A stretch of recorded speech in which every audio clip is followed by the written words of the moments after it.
We have our Sam Champion that's there on the beach in Pensacola, and he said it wasn't there last night, sir, but this morning he and others are finding oil on your beaches. Well, that's very disturbing. It's the last thing that we want to have happen, obviously. I was there yesterday. We flew over Perdido Key and went to the Emergency Operations Center in Escambia County, which is Pensacola. And the news this morning to hear that there is the oil there is one of the most disturbing things that we could imagine. Obviously, we want to do everything we can to keep any more from coming onshore. I communicated with Admiral Thad Allen yesterday seeking more skimmers to try and stop any more of that from coming on the shore in Florida. As you know, Florida depends largely on our tourist industry, and this past weekend the beaches were beautiful, the water was clean. As I flew over it yesterday afternoon, we were in a Black Hawk helicopter provided by the Florida National Guard. We didn't see any oil until we saw some sheen about 3.5, 4 miles off the coast of Pensacola Beach. And then the additional oil that we saw was not until about 10 miles off the coast.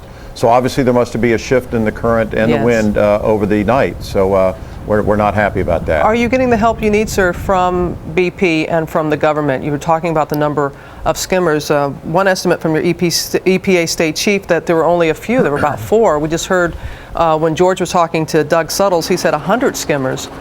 So which is it, and are you getting the help you need? Well, we could always use more help, and that's Certainly. why I asked for more yesterday, and we'll continue to do that today. I'll be in New Orleans later this morning meeting with the President and Admiral Allen. Much of the purpose of that will be to ask for all the help possible to protect our beautiful beaches. That's first and foremost in our mind here in Florida. It's a beautiful state. We want to do everything we can to continue to protect Florida, make sure that we keep it as clean as humanly possible. Hopefully this top hat procedure was successful and will work to slow down the flow. Yeah, we're all keeping our fingers crossed with that. $60 billion industry, the tourism industry to the state of Florida. Of course, you don't have a state income tax, so you really rely on the sales tax from people coming in.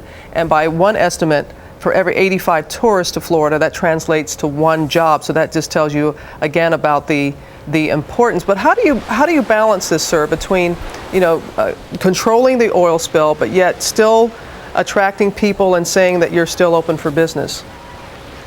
Well, just by marketing what the facts are.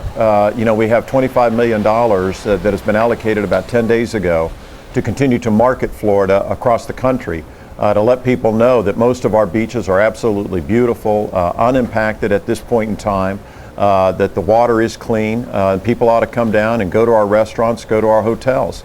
We're going to continue to put that message out, but we will always do so in a truthful, straightforward manner. If any of that changes, we have to alter those ads, make sure they remain accurate, and continue to promote the Sunshine State. Governor Charlie Crist, thank you so much for your straight talk this morning. Have a good weekend, sir. Thank you, I know Robin. it's going to be an anxious one for you and many down there. Thank you, sir. Yes, ma'am.